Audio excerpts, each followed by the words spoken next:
Welcome back to TalkNorth.com. Thank you for listening. If you can, please download before you listen. It helps our business. I'd also like to thank our producer, Brandon Morton, and let you know if you'd like to sponsor this program or any of the programs on the network, you can reach me at jsouhan47@gmail.com. TalkNorth.com is powered by Bite Squad. Go to bitesquad.com or download their app. Get food to your door in minutes. Use the promo code TalkNorth to get your first delivery free. Talk North gets you your first delivery free. You just want to provide the best service you can, and you know marketing is vital to build your business, but it's also overwhelming and confusing. Successful Marketing Group is passionately committed to businesses, helping them get found, get customers, and build dreams. Successful Marketing Group understands your problems and truly wants to help you be successful, providing digital marketing packages with proven results. Go to successfulmarketinggroup.com/Cheryl Reeve for a free 45-minute audit and action plan. That's successfulmarketinggroup.com/Cheryl Reeve.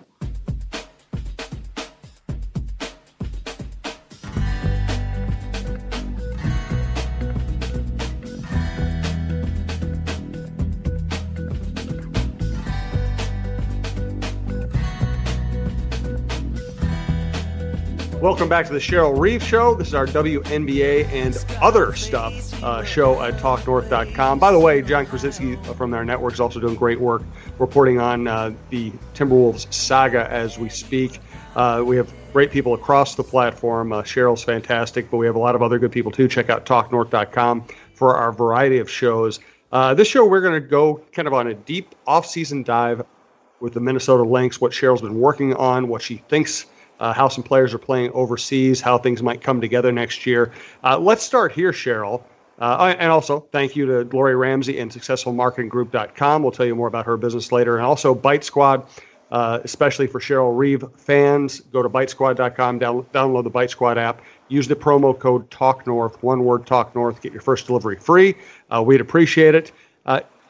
Now, I noticed that Danielle Robinson is in Minnesota. Do many of your players stay here during the winter, and will Danielle regret staying here during the winter? Well, I hope not. I mean, I know she already, I believe, hit a North Face store and is prepared. So I told her that's great, because if she is really prepared, then maybe it won't be as bad as what she thinks it might be. So, but Danielle will spend her off season here. She's committed to rehabbing with our medical team and our trainers, and in addition to working in the community. I think Danielle's been exceptional. She's been known throughout the league to be somebody that is very giving of herself, and I think in the short time that she's been with the Lynx, I think fans have noticed that, and so they'll see a lot of her this off season. Whether it's Wolves games promoting the upcoming Lynx season, or a variety of community service projects that she'll be involved in. So she'll be here. As she moves through her rehabilitation process, she remains sort of immobile, in that she's got a few more weeks on crutches, and then as soon as she gets out of that and can start getting a little more weight bearing, she'll be on the court as much as she can. She's already doing things that you can from she's on one of those kind of kneeling scooter type things to help her get around. But we're going to take full advantage of the time that we have with Danielle to kind of break some things down for her, watch video, that sort of thing, and just really immerse ourselves into Danielle being our point guard next year, and what we think she needs to know by the time she's ready to hit it full. So you'll see Danielle, really over the last probably 3 or 4 off seasons, we've seen more and more players stay in market. Rebecca Brunson, even though she's got a home in San Diego, I never quite made right with that. I said, no, I don't really get that. Can we go use her house in San Diego? She's offered that. You're welcome to go stay. But Rebecca's really enjoyed being a part of this community, and she has stayed here. And it's just a great time. You get to a certain point where you're tired of the overseas thing and the grind on your body, and you want to, you're still working out. You're still doing things. You're getting skill work, and again, you're a part of a community. And I just think it makes your time, in terms of being a professional player, more meaningful when you're aware of your community and you're immersed in it. So I'm happy to say that Rebecca has done that. We obviously, Lindsay, stop playing overseas, and then we'll have players in and out of market like a Simone, who through the last couple of years, again, not playing overseas, but just kind of checking in once a month, get up here.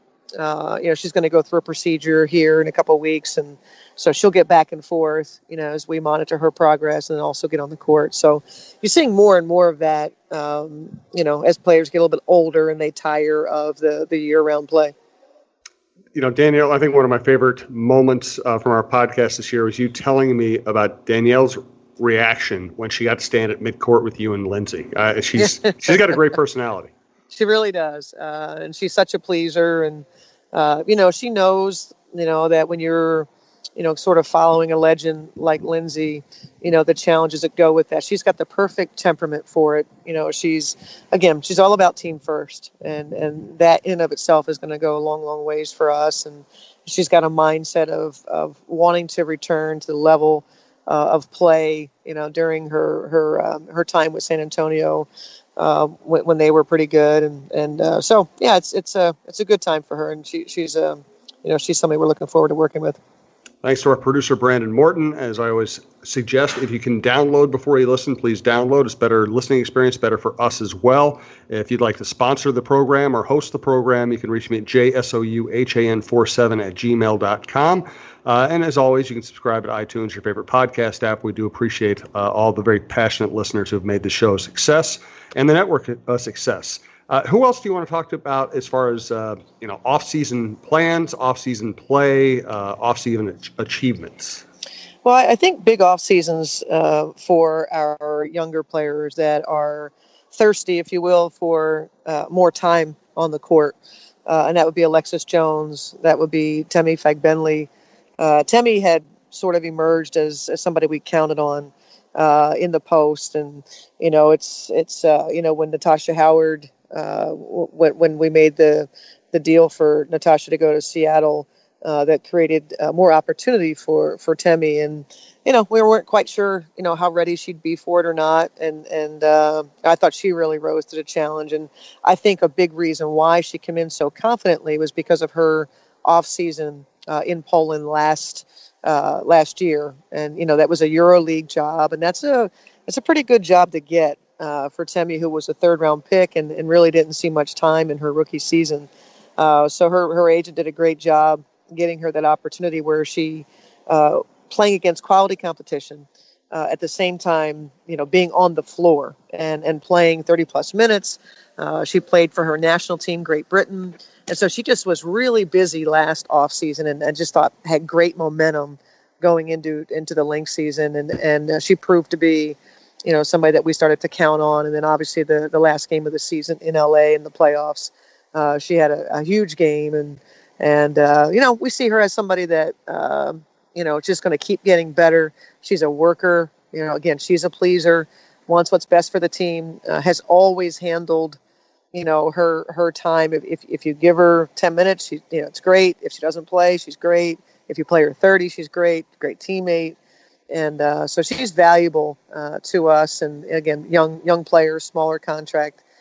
We do need to improve her skill set overall, which she's working on very, very diligently. I think it's not hard to recognize that you really don't want to play behind Sylvia Fowles.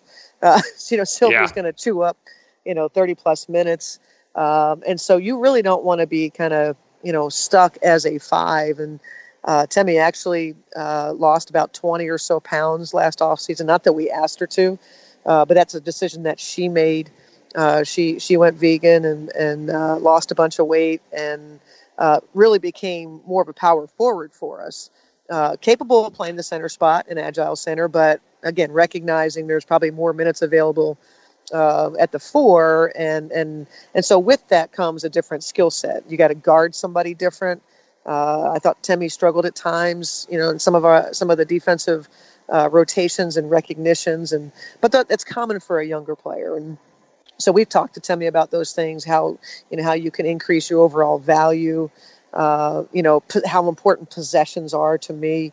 I really started to talk with her a lot about that, probably the last 10 games. And admittedly, I think, I probably should have been a little more hands-on with Temmie because she responded so well to some details that I would share with her. And, I've been pretty hands-off and letting our assistant coaches kind of have their players and develop them. And I try to stay out of their way, but what I found with Temmie is she responded very well with our communication, our time that we spent together. And so I told her I wish we'd had done some of our talking earlier in the season. And, I thought certain things were happening with her, and it just wasn't. And so I think there's a lot to grow from Temmie's understanding. I said, hey, Temmie, when this is typical of a young player. This is what you have to avoid. You're playing defense. You step the wrong way in rotation because you're not locked in of who you're guarding. You're guarding a shooter. If you try to hedge off of a pin down, off of a shooter, and you're worried about the guard and helping the guard, which is not our defense anyway, and you get too far from your player, boom, they shoot a three. Shot goes up. You don't get a rebound. You just tip it. It goes off of you, out of bounds. So now they have the ball back. And on that baseline out of bounds play, same thing. You botch your defensive assignment, boom, they score. Go the other end, and you're not aware what play we're running. You're late to your assignment. Okay, boom, boom, that's 3-4 possessions. And we might be down 6 points by now. And just talking about, for young players coming off the bench, the importance of, valuing getting a darn rebound that's especially in your area, what that means to winning that possession, and then therefore overall winning the game. The more possessions you win, the more likely that you have a chance to win the game. So just young players understanding that. The other player that I'm happy that she got a EuroLeague job is Alexis Jones. Mm-hmm. We have a little further to go, I think, with Alexis than Temmie, simply because Temmie was a beneficiary of a thin post group, numbers-wise.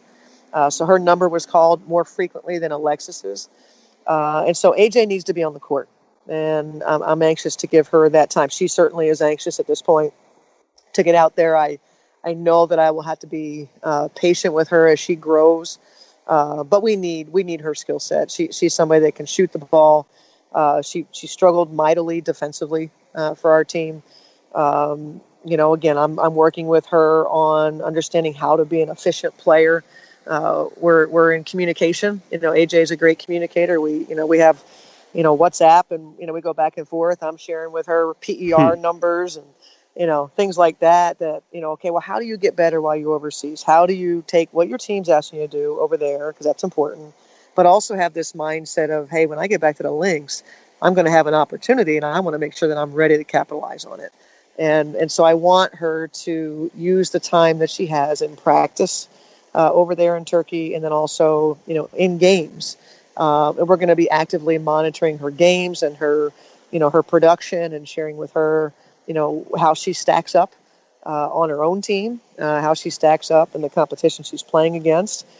So it's education, and it's for sure opportunity. I think that's a big thing, where she's going to have to go through some ups and downs on the court, as opposed to, just a little bit of time here and there. So she knows her time's coming. So I'm excited for her to, just embrace the opportunity and what she has to do to get better. If you're new to the Cheryl Show, sometimes we get deep and philosophical and talk about women in sports, women in society. This one is going to be more of a team breakdown. We're kind of getting a little granular here. We're going to talk about the draft preparations in the offseason as Cheryl starts thinking about next season. And as part of that, we'd like to welcome Bite Squad as the newest sponsor of our Talk North podcast network. Bite Squad delivers food from hundreds of Twin Cities restaurants. Order online at bitesquad.com. Download their app and get food to your door in minutes. And for a limited time, they are offering free delivery to our listeners on the first order by using the code TALKNORTH. All one word, TALKNORTH. Bite Squad, food for your mood, delivered. You want to keep going player by player, or do you want to break in now to just talk a little bit about the draft and your position there? Yeah, I think that's we have I guess segments that we'll go through in the off season. Getting our current players, getting them settled and pointed in the right direction is one piece. The other piece is, free agency actually occurs before the draft, but our entire off season from really now all the way through till the Final Four will be spent traveling, going to different colleges, spending time with them, start to hone in on what you think might happen in